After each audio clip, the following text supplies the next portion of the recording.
दोस्तों, आज की वीडियो हर उस आदमी के लिए जिसे ये शिकायत है कि भगवान ने उसके साथ जस्टिस नहीं किया। ये वीडियो हर उस आदमी को देखना चाहिए। मैं तो कहता हूँ अपने हर उस फ्रेंड से इसे शेयर करिए जो आज अपनी लाइफ में किसी भी वजह से लो फील कर रहा है। बात उस वक्त के दोस्तों जब भीमराव अंबेडकर जी छोटे बच्चे थे। ये वो वक्त था जब उनकी जाति के बच्चों को स्कूल जाने की इजाजत नहीं थी, क्योंकि उनके पिताजी भारतीय सेना में सूबेदार के पद पर थे, तो उन्हें स्कूल में एडमिशन मिल गया। लेकिन जब वो स्कूल पहुंचे तो उन्हें पता चला कि कोई और बच्चा उनसे बात ही नहीं करता, कोई उनके साथ खाना नहीं खाता। यहाँ तक कि स्कूल के जिस मटके से बाकी बच्चे पानी पीते थे, उन्हें उस मटके को छूने तक की इजाजत नहीं थी। स्कूल का रोल था कि बच्चों की सीटिंग जो है वह रोटेट होती रहती थी, मगर अंबेडकर जी को कभी बाकी बच्चों के साथ बैठने नहीं दिया गया।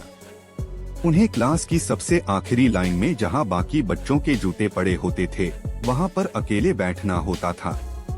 यहां तक कि बैठने के लिए उन्हें दरी भी घर से लानी पड़ती थी। तो एक पल के लिए आप इमेजिन करिए, 5-6 साल का एक छोटा बच्चा स्कूल पढ़ने जा रहा है और कोई उससे बात ही नहीं कर रहा है। उस छोटे बच्चे को डर है कि वह किसी से चना कर जाए। उस बच्चे को यह भी पता है कि अगर मुझे स्कूल में प्यास लग गई तो कोई मुझे यहाँ पानी तक नहीं पीने देगा। यह बात मैं आज से 125 साल पहले की कर रहा हूँ। वह भी उस बच्चे की जिसकी पूरी जाति में किसी को स्कूल जाने की इजाजत नहीं। एक पल के लिए आप उस बच्चे के अंदर का डर महसूस करिए। आज हमारे बच्चे के साथ अगर कोई टीचर सीधे मुंह बात ना करे ना स्कूल में, तो बच्चे की हिम्मत नहीं होती कि अगले दिन स्कूल चला जाए। उसका कॉन्फिडेंस टूट जाता है। मगर बावजूद उस जिल्लत के बाबा साहेब ने ना सिर्फ अपनी पढ़ाई पूरी करी बल्कि अपनी क्लास के बाकी बच्चों से बहुत आगे निकल गए। उनकी पढ़ाई की वजह से उन्हें वजीफा मिला।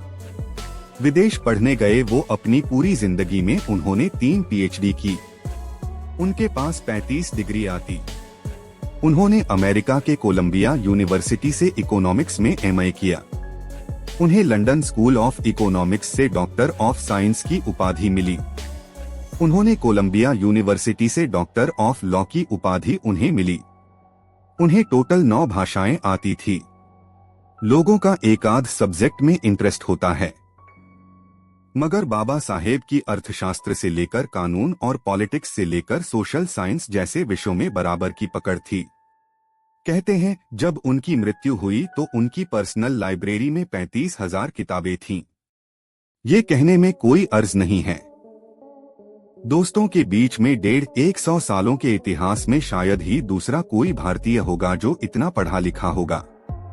वह अक्सर कहते थे कि शिक्षा शेरनी के दूध की तरह होती है, जितना पढ़ता है वह उतनी तेजी से दहाड़ सकता है। इसके अलावा बाबा साहेब से जुड़े इतने किस्से हैं कि अगर मैं वह सारे किस्से कहानियों यहाँ बताने लगूं तो कई दिन लग जाएंगे। मगर मुझे पता है हैरानी किस बात की है। पता नहीं क्यों इस देश की पॉलिटिकल पार्टियों ने किस वजह से बाबा साहेब को सिर्फ दलित राजनीति तक ही लिमिटेड करके रख दिया है।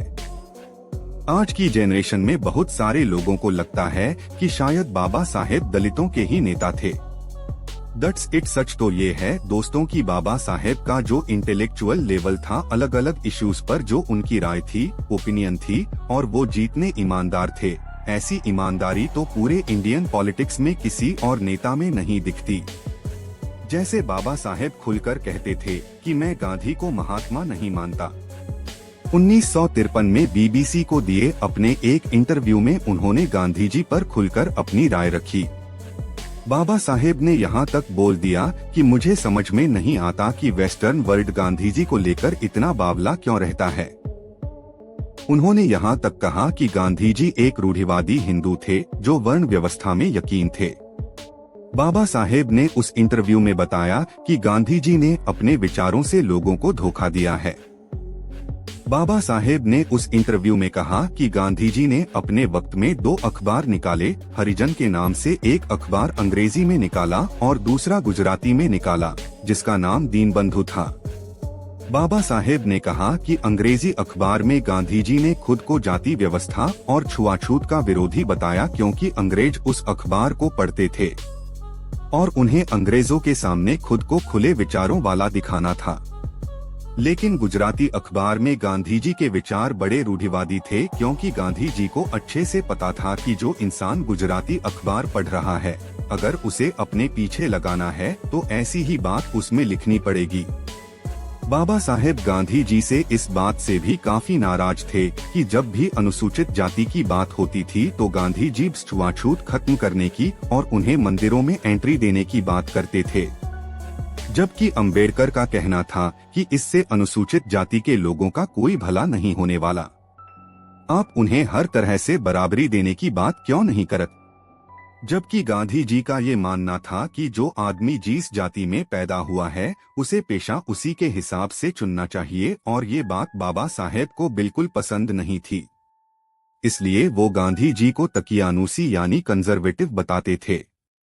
अब बड़ा सवाल यह है कि जो भी पार्टियां आज गांधी जी और बाबा साहेब अंबेडकर के नाम की पॉलिटिकल राजनीतिक रोटियां सेंकती हैं, वो जनता को खुलकर क्यों नहीं बताती कि अंबेडकर जी के गांधी जी के बारे में क्या विचार थे, और जो भी पार्टी खुद को महात्मा गांधी की राजनीति का उत्तराधिकारी बताती है उसे भी ये क्लियर करना चाहिए कि क्या गांधी जी सच में वैसा ही सोचते थे, और सोचते थे तो वो गांधी जी की इस सोच से अब कितना एग्री करते हैं। रानी ये दोस्तों की आज जो कांग्रेस पार्टी बाबा साहेब के कथित अपमान पर इतना हल्ला कर रही है, वो ये बात क्लियर क्यों नहीं करती कि इन्हीं बाबा साहेब को हराने के लिए क्या नेहरू जी ने बाबा साहेब अंबेडकर के खिलाफ दो बार चुनाव प्रचार नहीं किया? हम सभी जानते हैं कि बाबा साहेब नेहरू की कैबिनेट में कानून मंत्री थी। जब संविधान बनाने की बारी आई तो पहले तो नेहरू जी चाहते ही नहीं थे कि बाबा साहेब को संविधान बनाने वाली संविधान सभा में शामिल किया जाए। आपको बता दें कि उस टाइम कांग्रेस और नेहरू जी की तरफ से संविधान सभा के लिए 2196 मेंबर्स चुने गए थे, मगर उसमें बाबा साहेब को शामिल नहीं किया गया था। इसके बाद बाबा साहेब उस वक्त के संयुक्त बंगाल से मुस्लिम लीग के सपोर्ट से जीतकर संविधान सभा में आए, मगर देश के बंटवारे के बाद बाबा साहेब की सीट पाकिस्तान में चली गई तो उनकी मेंबरशिप भी कैंसिल हो गई, खत्म हो गई। मगर बाद में उन्हें संविधान सभा में शामिल कर लिया गया। अब हुआ ये है कि जब संविधान बनाने की बारी आई तो बाबा साहेब ये चाहते थे कि औरतों को भी आदमियों के बराबर का हक मिले, मतलब वो उस वक्त यूनिफॉर्म सिविल कोड लाना चाहते थे, मगर इसके लिए नेहरू तैयार नहीं थी। यहाँ तक कि बाबा साहेब ये भी चाहते थे कि हिंदू कोड बिल लाया जाए ताकि हिंदू मैरिज एक्ट में जो गड़बड़ी है उसे ठीक की जाए, मगर नेहरू इसके लिए भी तैयार नहीं थी। इसी से नाराज होकर बाबा साहेब ने नेहरू मंत्रिमंडल से रिसाइन कर दिया, मगर कांग्रेस और नेहरू जी का गुस्सा इतने से शांत नहीं हुआ। इसके बाद बाबा साहेब ने इलेक्शन लड़ने के लिए अपनी पार्टी बनाई। खुद बाबा साहेब मुंबई नॉर्थ सीट से चुनाव में उतर गए, मगर नेहरू जी किसी कीमत पर भी बाबा साहेब को संसद में पहुंचने नहीं देना चाहते थे। उस वक्त कांग्रेस पार्टी ने बाबा साहेब की ही एक असिस्टेंट नारायण काजरोलकर को उनके खिलाफ इलेक्शन में उतार दिया।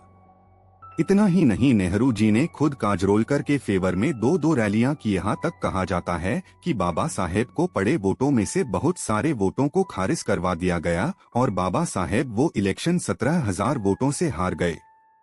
मगर जो पार्टी आज बाबा साहेब के अपमान की बात कर रही है, एक वक्त उसी पार्टी के प्रेसिडेंट और देश के प्रधानमंत्री बाबा साहेब को हराने के लिए इतने उतावले थे कि उनके असिस्टेंट कोई उनके खिलाफ उतारकर उन्हें हरा दिया।